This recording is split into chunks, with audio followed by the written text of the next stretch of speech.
and I'm a user experience designer, a freelancer, and a founder of Calambri, which is a marketplace with traveling activities.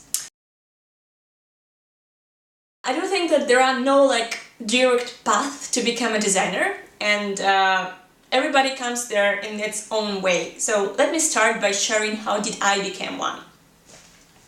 Initially, I was an interior designer and I moved to Estonia to study product design for my master.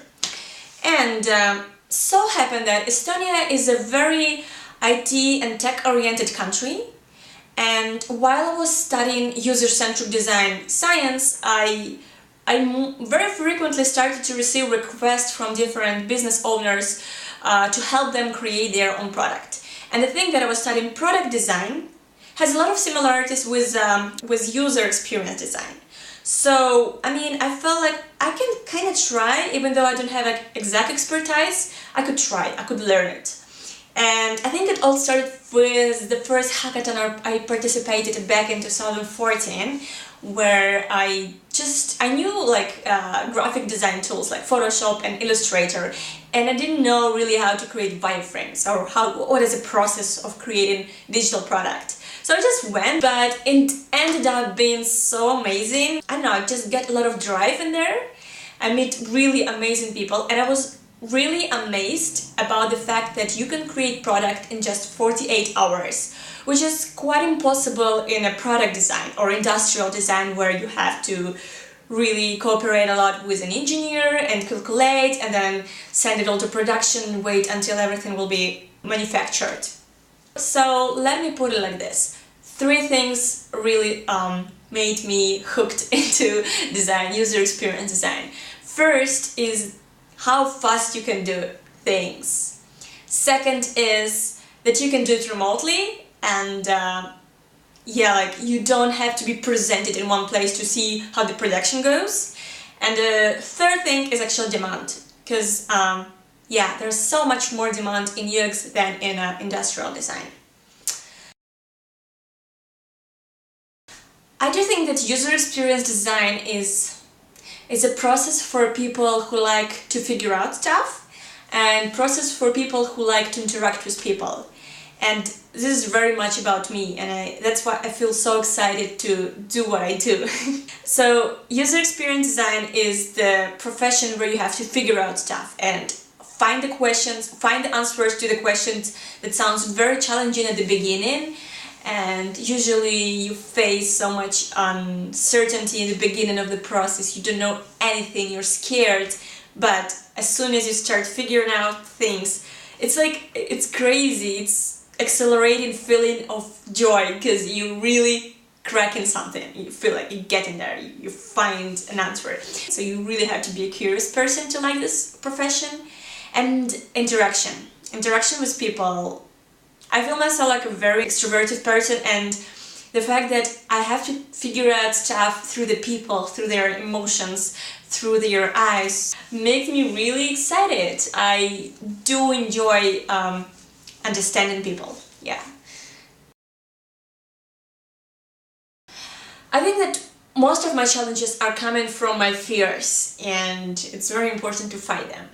For example, I fear negative feedback, I fear miscommunication, I fear misunderstanding, and a lot of this comes in the process where your clients are from other countries. And in fact, as a freelancer, most of your clients are from all over the world, and you do have a lot of problems with the cultural misunderstandings and time zones. And also, I really don't like that your sleeping mode is very dependent on your client. That's a hard question, to be honest. Simply because, due to the fact that I've mentioned before, the international clients mess up my routine a lot.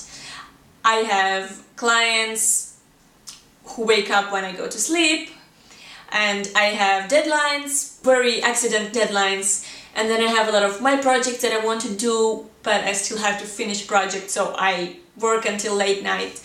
And it's really messy, and it's really bad for your health, and I started to feel it last year. So I intend to change this year, and I've planned to totally switch my routine to morning hours and see how it goes.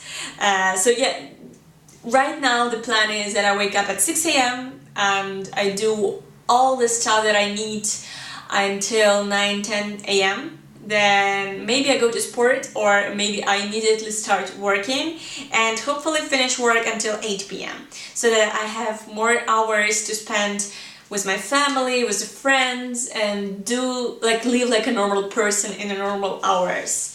Yes. It depends from the clients.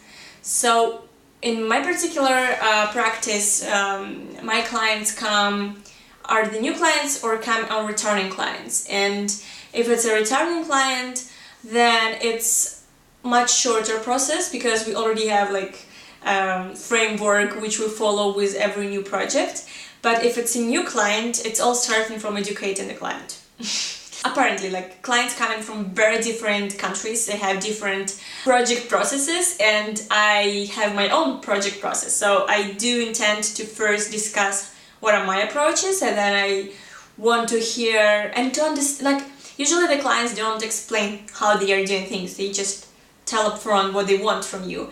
And my challenge as a designer to understand what is the client like, how he's going to work with me, how often, how easy it will be communicating with him. So yeah, it all starts with understanding how can we work together. So I present my process, I send an offer with everything I intend to do, with my methods, with the timeline, with the cost, and with everything I need from the client. And if client accepts it, we sign it and we start working. And sometimes the process goes very smooth. I'm in very good connection with the client, and we do it every time I have a question, I'm getting it answered. But sometimes some clients are very busy, so I do feel like I can't get a lot of questions being answered, and that's a problem for the process. But yeah, in general, I open the process with talking to a client. In general, there are two ways of making user research. One way is when the client has already existing business, and another way is when the client comes with no business at all, but an idea. And I'm prone to work mostly with the clients who have just an idea, simply because I just used to work with startups, and I do myself a startup too. So yeah, I know how to deal with the projects only on a stage of idea. And it's a long process. It's a longer process either than you just take an existing business and you look in through the metrics and try to talk to existing users. So my usual user research starts from a lot of questions. It all starts with clients, then it comes to target persona, then it comes to the point where I have the most targeted personas, and I work with them and have one-on-one sessions with them. Or if they are located in another place, not in my country, I have online session with them. And I use online tools, but I really prefer to speak to people one-on-one, sitting next to them, watching how they connect with the product I create. And of course, I collect a lot of data, and I'm sorting this data, I'm clustering this data, I see patterns, and I put those patterns into potential personas. And I guess it's a very classic process.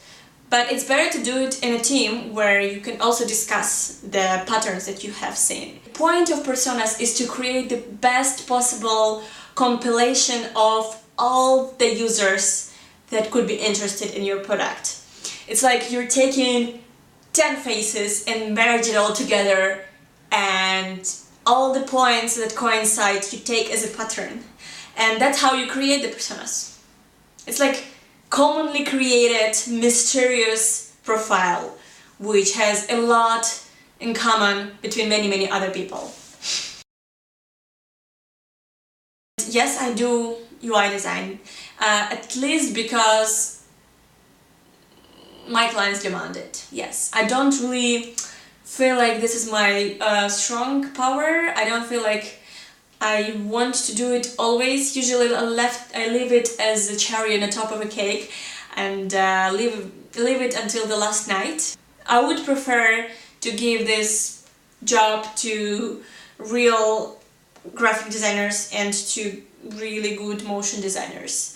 And I do think that UI design is kind of dying because this profession is getting divided by two sides. One is very strategical and planning side, which is a UX design, and another one is a very graphic and branding oriented side. And yeah, I think that it's better to give all the UI assets to very cool graphic design. If you are coming from art background, you know how to draw amazing stuff, then it's very cool, then it's going to be the next very demanded profession. But unless you're a really top-notch artist, there is no need for a UI designer in the future. So yeah, I don't think it's a very good idea to become one.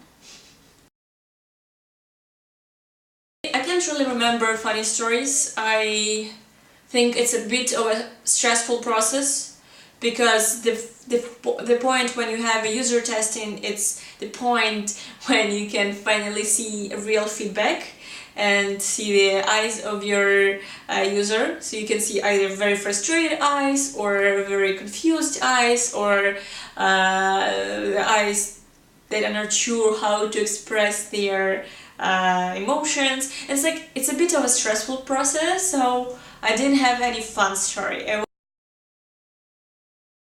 Personally, me, I don't code at all. I think it's connected to the fact that I'm coming from the very user-centric discipline, and we have a lot of courses with psychologists, we had a lot of courses with design thinking, orientation, methodologies, research, brainstorming, just mostly thinking. And we didn't have any courses connected to web development. And then of course I wanted to learn a little bit of a code, so I took few courses. I guess it was in the Coursera, but I didn't end up finishing it. I guess you have to be really motivated, really excited about this process. So I understand how it works very generally, I understand the building blocks of it, but I don't know anything about it further. Other than that, I just talk to developers a lot. I ask them questions. It's great that I have good connections with my developers, so we always discuss what is possible, what is not, and when I understand that is okay, this is possible, I use Zeppelin and sometimes other asset transferring tools. So far it works. If you are very, very new to UX design, I guess it's better if you start by understanding how deep is this ocean and what are the possible directions to take as a UX designer. So first of all, you may consider if you want to build your career in a company, in a product company, either you want to be a freelancer. This is a totally different skill set, I would say. Then you want to understand if you want to be a specific designer, UX designer, or you want to be a general UX UI designer. There are different ways of being UX designer. You can be a person who draws amazing wireframes and translate them into mockups. You can be a person who communicates. It's like mix of a project manager and concept creators. You can be a storyteller. You can be a UX writer. So it's up to you to decide what you feel the best fit for you, and that's the first step. And secondly, I guess in this field you can't just jump in immediately. I think you have to read a lot. There are so many things to know, there are so many books to read, conferences to visit, different approaches to take. And yeah, tip is to be curious. And also, very, very big and important tip, try to be open and try to be really nice to people and get connected to anyone you're talking to.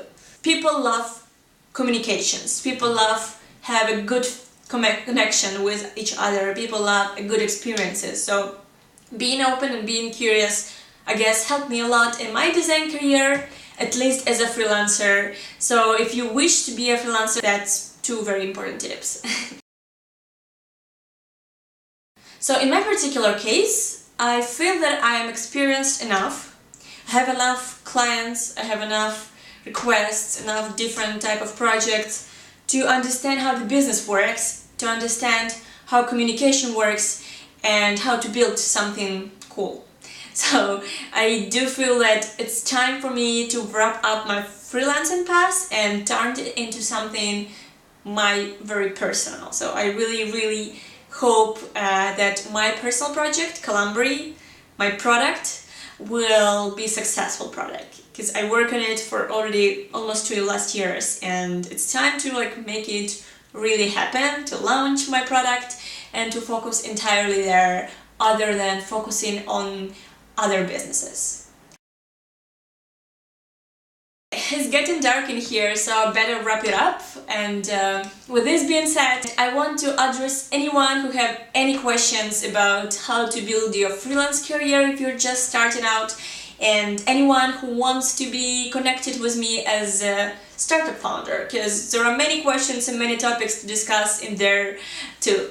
So feel free to contact me. I'm very responsive on Instagram, and I'm also creating my YouTube channel, just starting it out. So I guess I will be very thankful and grateful for any support in this my initiative. Thank you for listening to it. Have a good day.